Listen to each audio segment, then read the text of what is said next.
selamat pagi anak-anak ibu kelas 8. Salam sehat buat kita semua. Apa kabar anak-anak ibu? Ibu berharap semua dalam keadaan baik, sehat, dan tentunya masih semangat untuk belajar. Anak-anak ibu, sebelum kita memulai pelajaran kita pada pagi hari ini, ayo kita buat dulu. Semangat yuk! Nanti ibu buat tepuk semangat, anak-anak ibu mengikuti dari rumah, oke? Nah, ayo tepuk semangat. Semangat, semangat. Nah, sekali lagi, ayo diikuti ya anak-anak ibu dari rumah ya. Tepuk semangat. Semangat. Iya, anak-anak ibu harus semangat untuk mengikuti pelajaran kita hari ini. Baik, anak-anak ibu.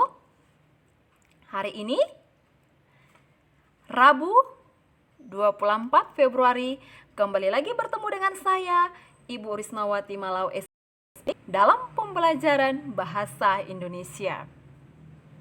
Nah, pada minggu yang lalu kita sudah membahas mengenai pengertian dan ciri-ciri teks ulasan. Hari ini materi kita adalah mengenai struktur dan jenis teks ulasan. Sekali lagi, materi kita pada pagi hari ini adalah mengenai struktur dan jenis-jenis teks ulasan. Nah, baik anak-anak ibu. Adapun KD kita pada pagi hari ini masih sama dengan KD minggu yang lalu, yaitu KD 311. Mengidentifikasi informasi pada teks ulasan tentang kualitas karya, baik itu film, cerpen, puisi, novel, karya seni daerah yang dibaca dan didengar. Nah, itulah KD kita pada pagi hari ini. Lalu apa ya Bu tujuan pembelajaran kita pada pagi hari ini? Ayo anak-anak sama-sama kita lihat yuk. Apa tujuan pembelajaran kita hari ini? Ini dia. Adapun tujuan pembelajaran kita pada pagi hari ini, sesudah pembelajaran ini nanti anak-anak ibu diharapkan mampu yang pertama memahami struktur teks ulasan. Yang kedua, memahami jenis-jenis teks ulasan. Ya, jadi ada dua tujuan pembelajaran kita pada pagi hari ini. Yang pertama itu memahami struktur teks ulasan, dan yang kedua memahami jenis-jenis teks ulasan. Baik, anak-anak ibu.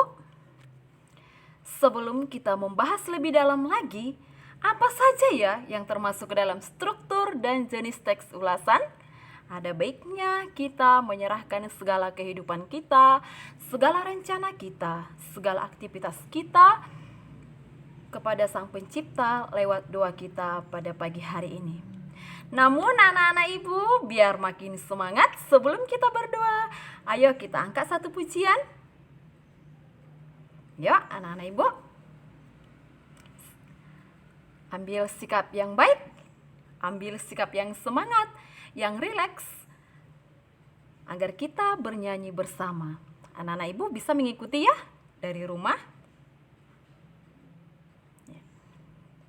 Hidup ini adalah kesempatan. Hidup ini untuk melayani Tuhan.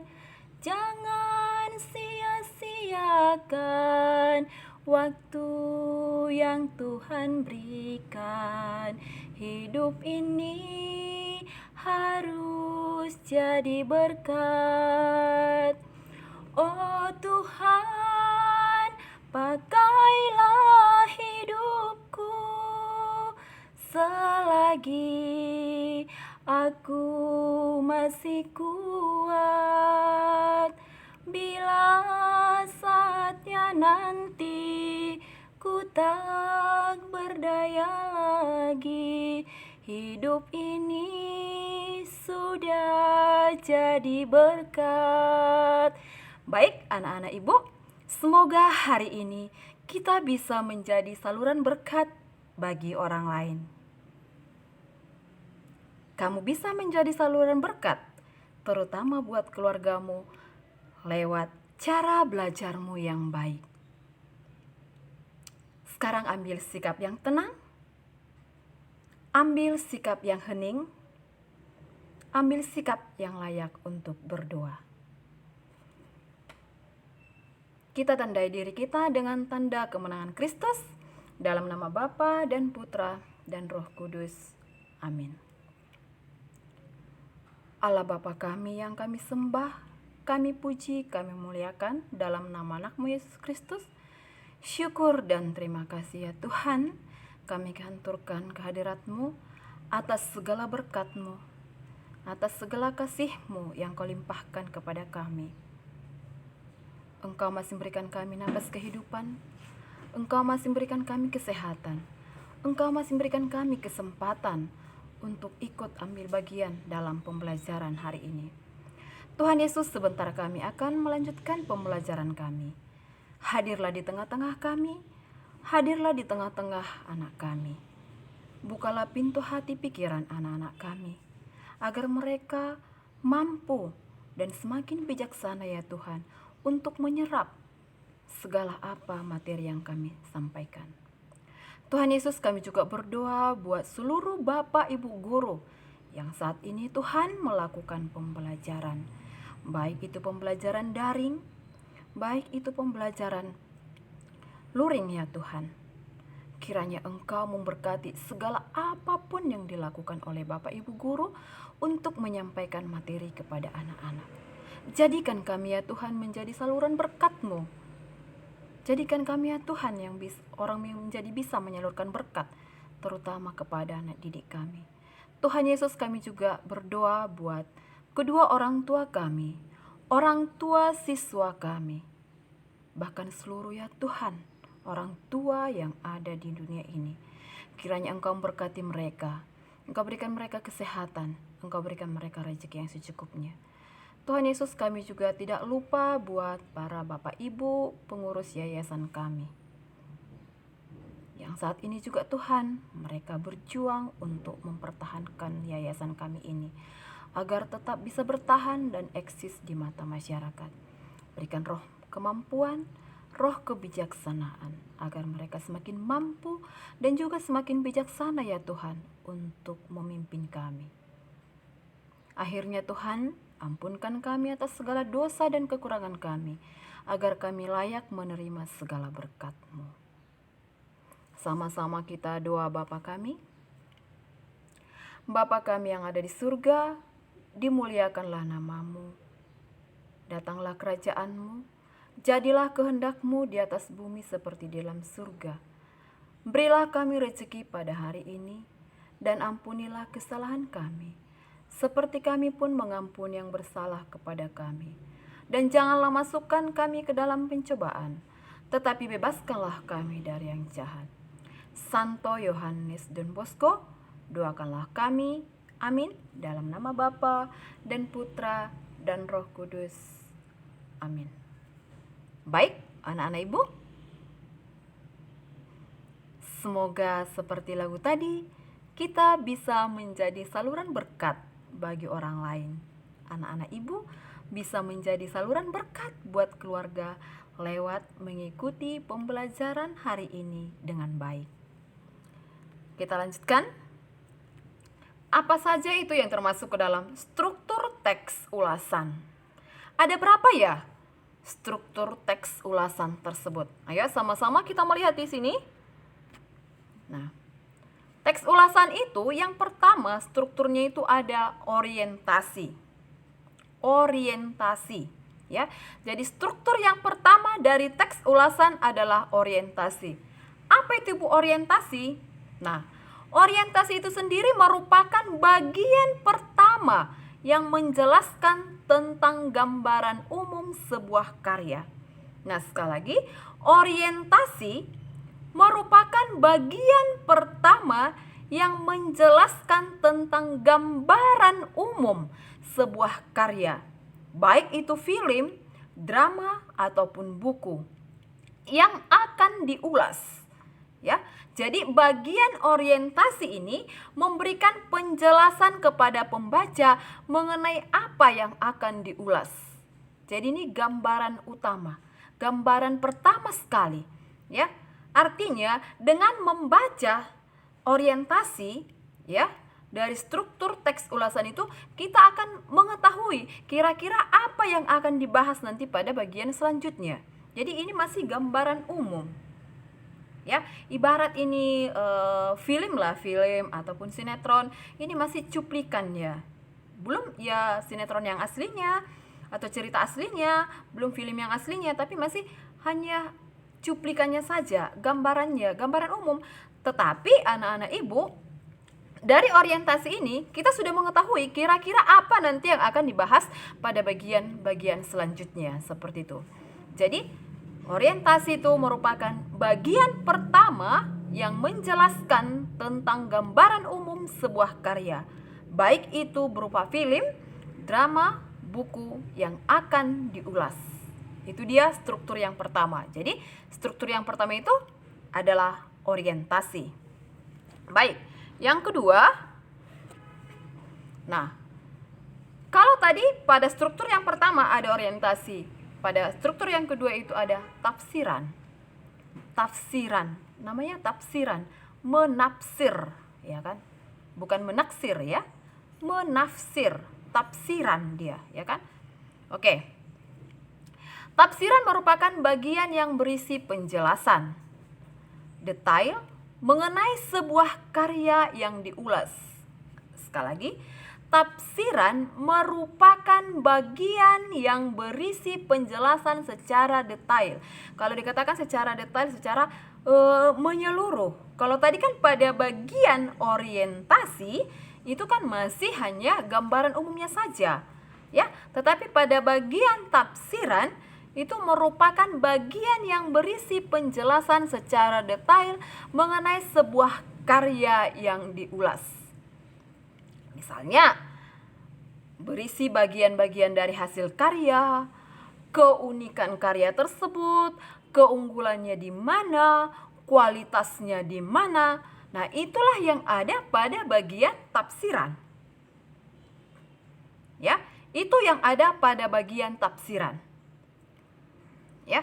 Nah, jadi kalau pada bagian orientasi tadi itu masih hanya cuplikannya saja, hanya gambaran umumnya saja, tetapi pada bagian struktur yang kedua yaitu tafsiran, nah di sini dijelaskan ya secara detail ya mengenai sebuah karya tersebut. Ya. Apakah itu mengenai hasil karyanya, keunikan dari karya tersebut, lalu keunggulannya di mana, kualitasnya di mana, dan lain sebagainya. Itulah yang ada pada bagian tafsiran. Oke, sudah berapa anak ibu? Strukturnya? Iya, ada dua. Yang pertama tadi adalah bagian,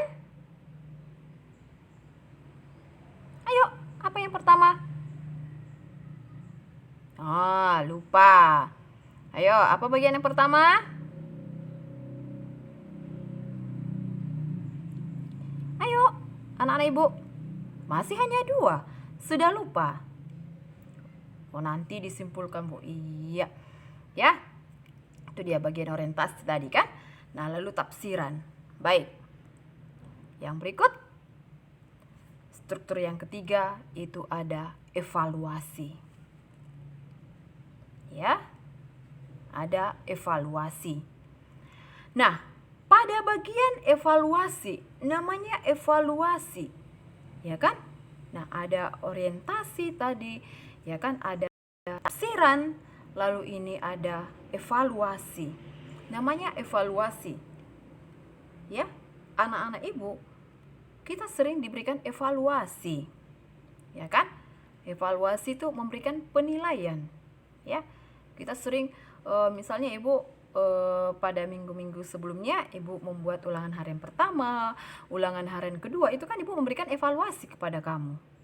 Dan evaluasi ini bukan hanya kita ulangan ya, misalnya tugas juga itu kan termasuk bentuk evaluasi. Jadi apa itu evaluasi?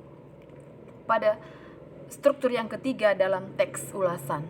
Nah, evaluasi merupakan bagian yang berisi pandangan dari pengulas mengenai hasil karya yang diulas. Nah, sekali lagi, evaluasi merupakan bagian yang berisi pandangan dari pengulas mengenai hasil karya yang diulas. Nah, hal ini artinya evaluasi ini dilakukan setelah melakukan tafsiran yang cukup ya terhadap hasil karya tersebut. Nah, nanti pada bagian ini penulis akan menyebutkan bagian yang bernilai atau kelebihan dan bagian yang kurang bernilai atau kekurangan dari suatu karya yang diulas. Artinya, Nak, evaluasi ini memberikan penilaian baik buruknya suatu karya yang diulas tersebut. Ya.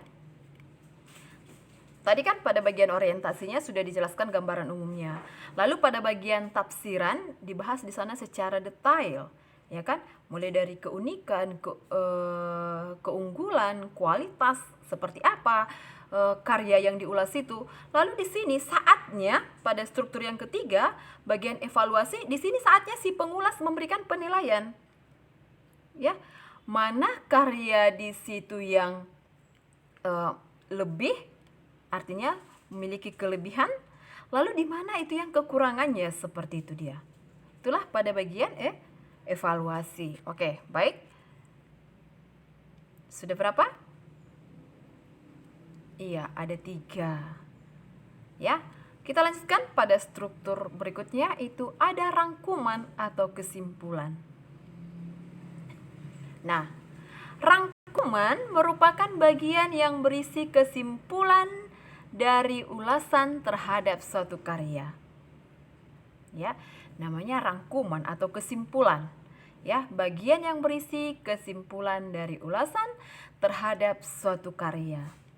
Nah, bagian ini juga memuat komentar penulis. Apakah hasil karya tersebut berkualitas atau tidak untuk ditonton atau dibaca. Kalau tadi kan pada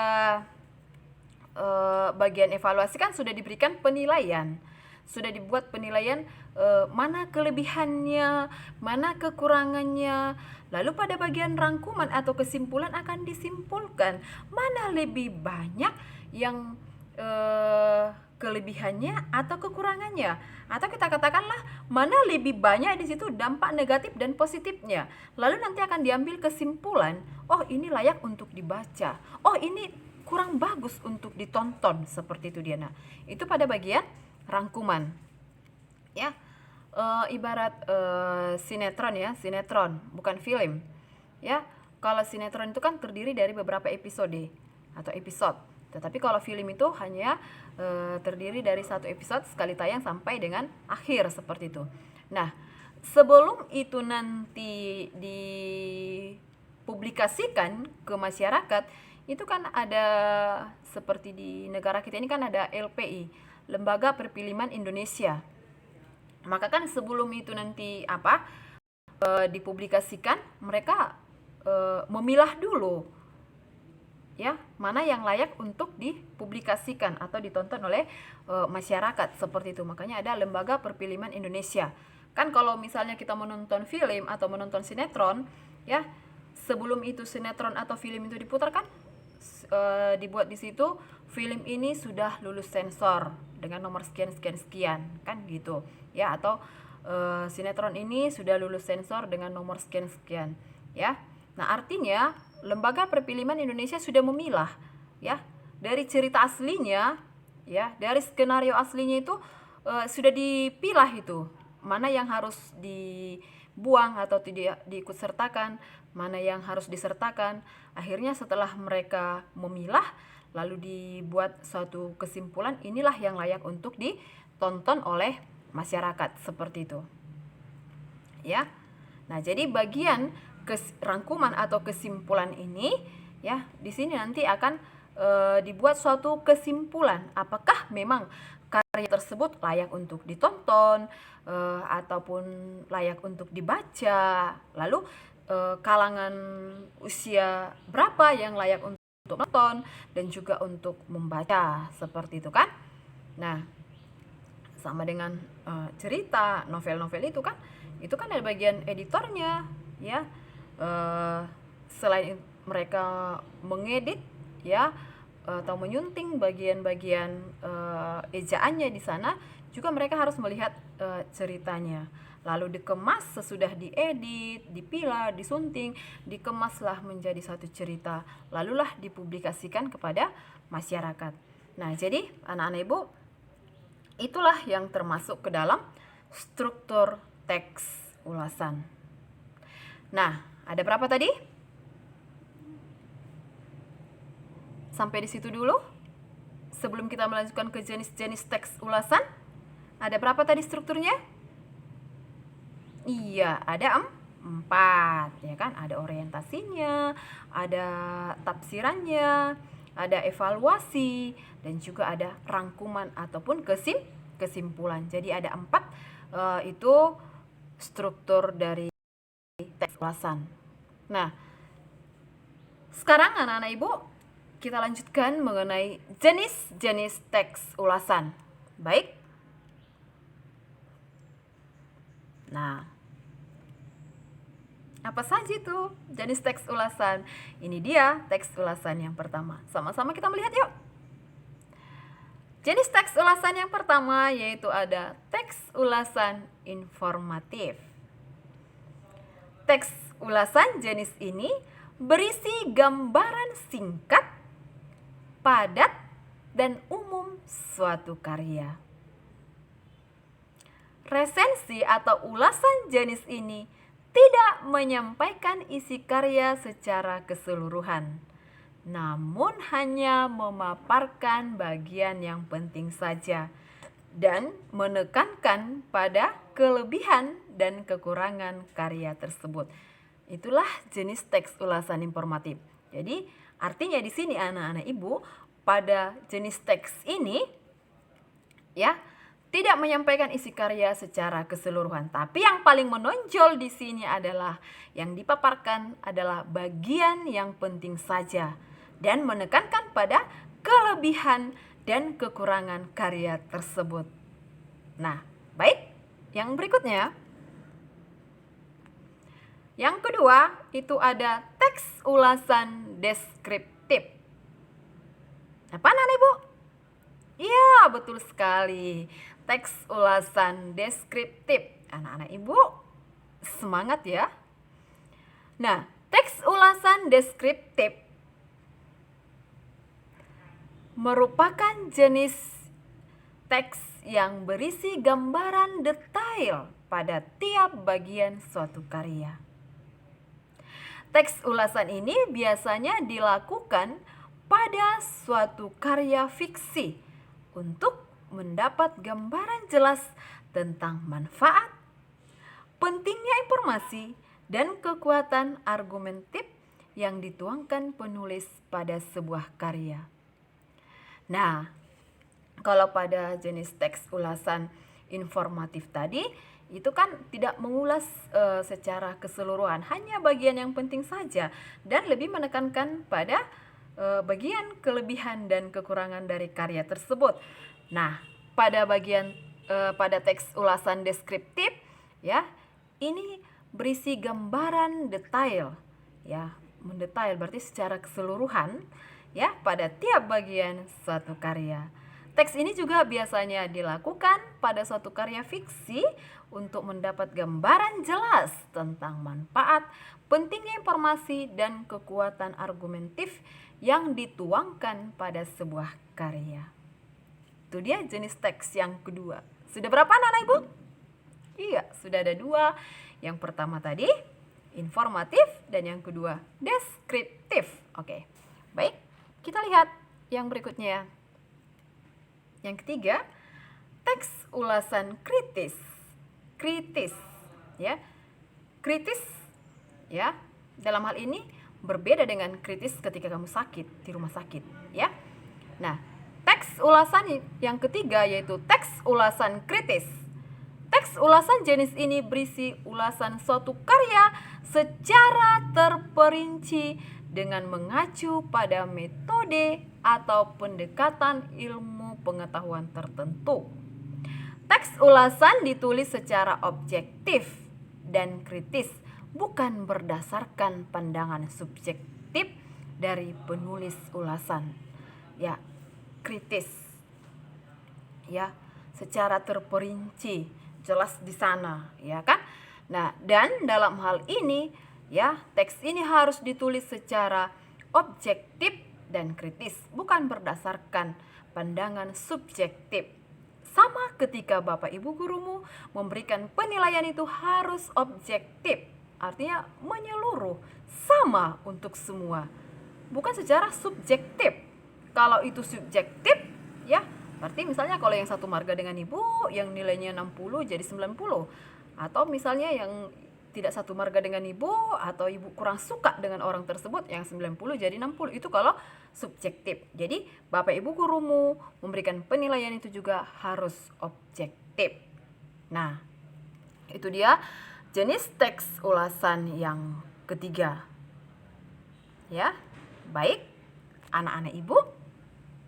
Demikian pembelajaran kita pada pagi hari ini mengenai struktur dan jenis teks ulasan.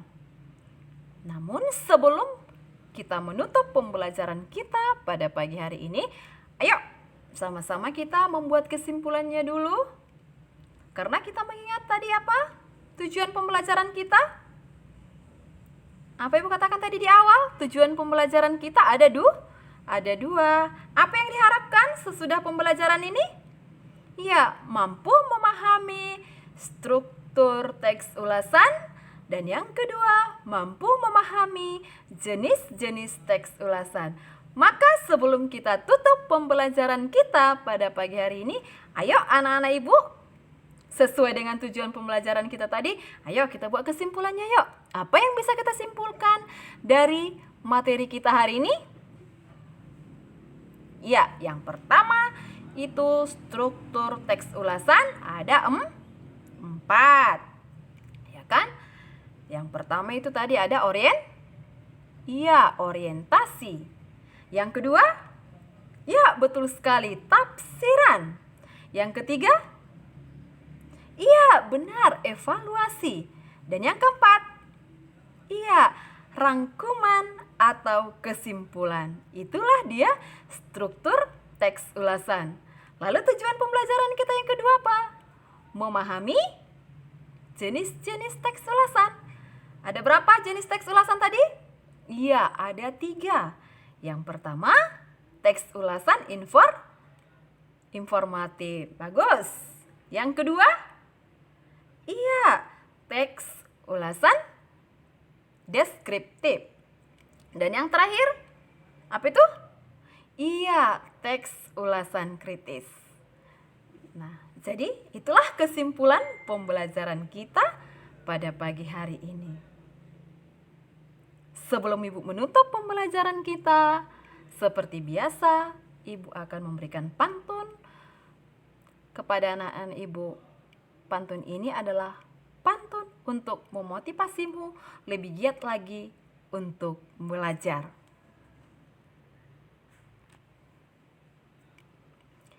Cahaya pagi terasa hangat. Sarapan pagi, makan ketupat. Walaupun daring, harus tetap semangat. Niscaya banyak ilmu yang didapat.